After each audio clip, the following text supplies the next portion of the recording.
Yeah, it's a good question. Yeah, very, very good question. Yeah, this is a very good question. Oh my gosh, that's such a good question. Oh, that's a great question. Ooh, that's a great question. Yeah, that's a great question, Zanger. It's a great question. It's a great question. Yeah, it's a great question. Really good question. Gosh, this question to me, I hate this question. That's a loaded question. but okay. Hello, everybody, and thank you for your support of Indie Agency News. Let's meet an indie agency. We're heading off to New York. New York, the town's so nice, they named it twice. Lauren and Kitty, ready, set, rockets. Hello, hello. Hi. Hello. What's cooking in New York these days? I mean, everything and not so much. Nice out finally. Typical New York. New York. No, that's great. First of all, thank you so much for your support in your membership. Really appreciate that very much and helping us build this mission. I want to start with a little bit of the agency background. So first of all, introduce yourselves and then just let us know when the agency was started and a little bit of the background of the agency. Yeah, I'm Nutt Bello. I'm CEO and one of the partners at Ready Set Rocket. Hi, I'm Kitty, Chief Strategy Officer and one of the partners of the agency as well. Okay. We were founded in 2009 out of New York. The two founders, Aaron and Alex, basically had a vision for, in sort of a market where everything was, throwing up Facebook pages and buying likes and flash sites that couldn't be crawled. How do you go to market with a digital agency and a creative agency that's very much rooted in an understanding and fluency in data and really rooted in an understanding of broader business objectives and how everything that you're deploying creatively should be kind of bubbling up to those business objectives. So I think very early on, we've had more of a consultative model, and that's really what we've leaned into to scale our agency over the years. Yeah, it makes sense. In 2009, that was an interesting time to start an agency. I'm sure that there were plenty of stories. There were plenty of stories about muddling through that time. Yeah, for sure. I mean, I didn't start until 2012 and Kitty joined actually later that year. But I think the biggest thing that they saw over those first couple of years when, it started off them, just both of them freelancing and slowly building up a team. I was the fourth employee in March of 2012, was getting a foot in the door, having data conversations when no one knew how to sort of quantify the impact of a lot of the efforts, Like we worked early on with brands like Michael Kors to define the value of a like when they were, putting a ton of investment into social follower acquisition and, helping organizations like Univision figure out what a sort of corporate marketing strategy looked like as it related to digital lead generation, what you can pay per lead, how do you sort of like track throughout the sort of lead funnel, how do you integrate that with sales efforts? So, sometimes not the sexiest stuff up front, sometimes some really fun stuff, but it was a really great way to get a foot in the door with big brands as a tiny agency. And then obviously the whole land and expand strategy, because really our core capability is creative. Okay. So that's what you would say that you were best known for. What would you say are three other core strengths of the agency? Because every agency has a list of, everyone has a list. These are the things that we do. But in a list of 15, 20 things, there's probably three that really stand out. So what would you say are your top three there? Yeah, I would say our top is creative, like content and storytelling. But I think what really differentiates that is our fluency in data, and we do media as well. So, we're by no means the agency anyone's going to go to buy a Super Bowl ad. We're very much like a full funnel customer acquisition, growth marketing, data driven, lead generation, customer acquisition driven media partner. So I think the fluency in the media side and then the fluency in the data side makes it so that we have very different considerations when we're developing creative. It's not just about, what's going to get the award or what we think sounds best or whatever. It's very much rooted in an understanding of where it will be placed, an understanding of platform best practices and considerations, a very deep rooted understanding of how we want to go about testing and optimization of creative related to those sort of like media and data capabilities. So really upfront thinking about all of the ways that we can kind of deploy creative and make sure we have,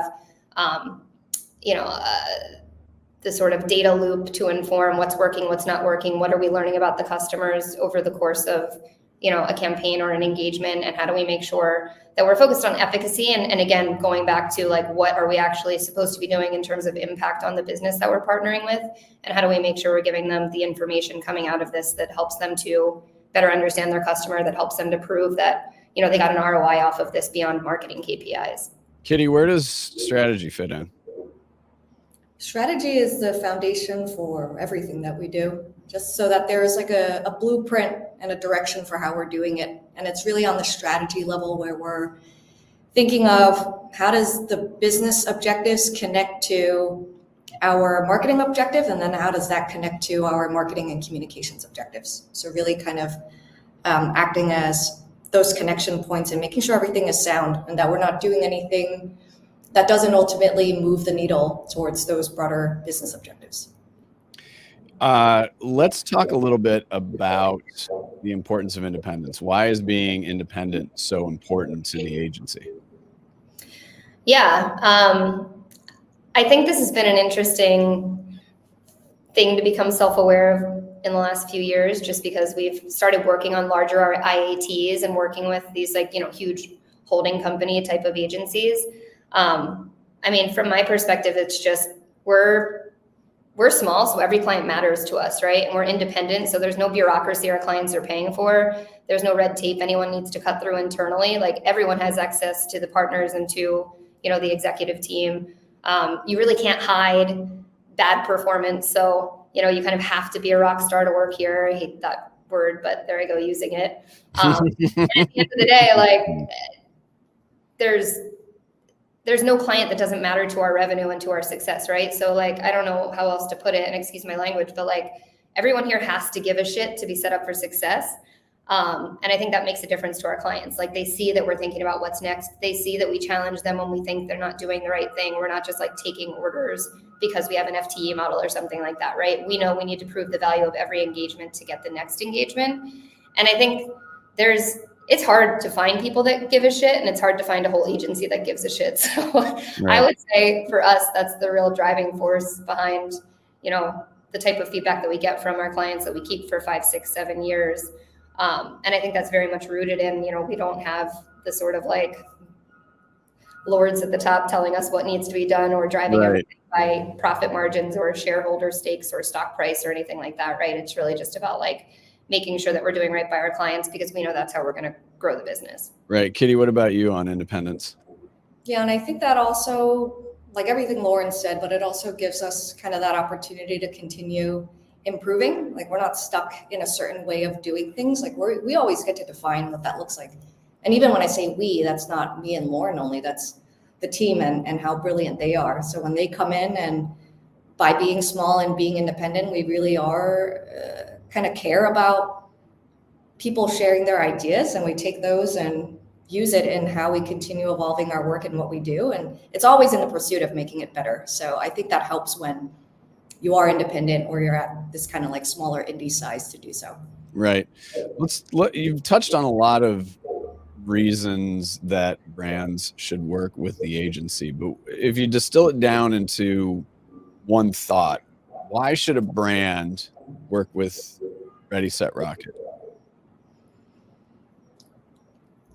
We're going to focus on your business, not just the task at hand. And I think that just means that we're going to have filters for impact, and we're going to help you to understand what the best path toward your goal is, not, what we should charge you and how to do the best job on what you're asking us to do. And I think that like extra step of questioning the directives you're getting makes a huge difference. And I think in big machines, you're just not able to do that, right? You kind of have to be more of an order taker in a lot of ways. Right. What about you, Katie? Yeah, it allows us to be more flexible in terms of, okay, we need to get this thing done by this date. I think we are able to adapt to those kinds of situations a lot better in terms of being nimble, being more bespoke even in terms of what they need. And I would say the way we also function as an agency, as well as everybody on our team, is really treating ourselves as if we were part of our clients' organizations. We know your audience, your business, your industry just as well as they do. And I think that makes a difference in terms of the ways we work with them, especially on that kind of like timeline level or anything like that. Right. Let's move on to talent. Why should talent be putting the agency on their list? I mean, the thing that popped in my head when Kitty mentioned before about like, the opinions and the changes aren't just coming from us. I think that's the biggest point, right? Like we have people coming and joining us from bigger agencies and they'll complain about things. And we're like, hey, that's a really great point. Like you should have a discussion with this person and you should decide how we should change our process or, how we should change how we're approaching this client, or we should change the course of this project, or, whatever it is. And I think a lot of times there's people that come and they don't realize how much control they have over their own destiny and how much, their ideas are welcome and how much they don't have to ask for permission on a lot of fronts. And I think sometimes that takes kind of untraining people's brains that have kind of just been stuck working within a system. But once they sort of understand that, I think that's very empowering to them to own the work and also to like their job a lot more, right? Well, that helps. Yeah. Katie, what about you? Yeah, I think for me, kind of just going back to everybody can contribute and make an impact on the team. I think that continues to be the type of environment that we foster. I mean, even personally myself, I started at RSR as an intern. So even being able to grow into CSO and partner now, that's everything that we really want to continue creating as an agency when it comes to why talent should consider us. Like this is a place where you get to grow, you get to learn. Your ideas matter to us. So, keep that kind of energy coming. Yeah. That's interesting. So when did you start? You said it earlier. When did you start? 2012. Yeah. Okay. And so you were an intern, you were in school at the time? I just graduated college and I couldn't find a job. Oh, really? Where'd you go to school? I went to Baruch. You went to Baruch. Okay. Got it. Okay. Oh my goodness. And so what? Kitty planned our banger holiday party in 2012 to Atlantic City. Okay. So that, okay. All right. We're peeling the onion back a little bit. No, this is okay. So hold on. Let's back up a second. So you graduated. Where else did you look? I'm curious because you were just probably, I've been there, so I completely understand. And everybody has a story around that, right? They have a little bit of a hustle story. So I'm curious about where else you were looking, because this also helps, and this helps talent understand part of this process. Yeah, absolutely. I mean, I looked pretty much anywhere. Going to Baruch, at least, it's a school with a ton of other accounting and finance friends. Yeah. So they're all getting offers even before graduation, and I wasn't. Right. So I looked at pretty much every single agency and applied to those. And Ready Set Rocket showed up on one of those career job boards at Baruch, and I applied for the internship there. Yeah. I'm like, okay, so wait, hold on. You now this Atlantic City party. Please expand on that. Can you tell them? Well, Kitty was our office intern, and I want to say we were probably like 6 full-time people at the time, and like 13 or 14 interns. We were like trying to figure out what we actually do.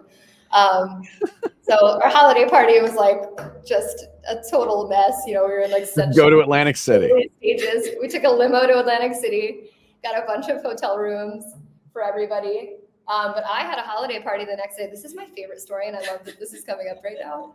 I had a holiday party at home. I had friends coming in, so I was like, I can't stay overnight. So, and I'm new, and I was an account manager at the time, like fairly early in my career. And Kitty's like, yeah, I got you a bus home. Don't worry. Like, I got you a ticket. The Greyhound station is right around the corner. And I'm like, I feel like that's not appropriate, but I don't know if that's like expected from the owners. And I just casually mentioned it to one of the founders, and he's like, oh my God, you cannot take a bus home at 2 a.m. I was like, I'm so glad we're aligned there. Yeah. Yeah. It's like, I have a but budget. she's been scrappy from the start. She knows how to make a budget work, No, and that's fun. The only reason I bring that up is because my family's from South Jersey, and Atlantic City we went to quite a bit. So that's the morbid curiosity about it. Last question is more of a thought experiment. Whether they're a client right now, an existing client, or a CMO or a marketer that you'd like to say hello to, who would that be? Who would you want to say hi to? I don't know. That's a hard question. Well, for our team, like we love cultural institutions. Uh-huh. We also love, all things that are food and drink kind of beauty, D2C consumer related stuff. I think our team Okay. enjoy working on things like that. Is there a brand out there that you're like, oh, we'd love a little piece of that? Probably a lot. My personal answer is always Barry's Boot Camp, just because I feel like they've kept me a sane person over the last Okay. 15 years of my career. But and I also just love what they've done with the expansion of their brand. But yeah. So no one leaps to mind, just D2C in general. Yeah. We've been doing a lot more CPG specifically. Oh, okay. So that's been really exciting. Been doing a lot of work recently. We just worked on a rebrand for Rogaine, rebranded RTX. We're bringing Rogaine back to market with a big campaign. Well, I mean, look, here we go. Yeah, we got to hook up. I have a 5 head now, so please. I was born with a 5 head, so that's why I got to have a hair situation. Yeah. I used to have short hair, and people said I looked like Phil Collins. So yeah, it was Phil Collins. So there you go. Our director got a haircut the other day and said she looked like Rod Stewart. So we can keep this theme of references to 80s artists going. Oh my God, so funny, so good. Okay, well that's very, very cool. So wide array, a range. You're not necessarily just so focused in one territory, and that's great. I mean, it's great to be able to have those gears to be able to shift through for brands. That's awesome. Lauren and Kitty, Ready Set Rocket out of New York. Thanks so much for joining us, and we wish you the very best of continued success. Thank you. So nice to meet you. Thank you.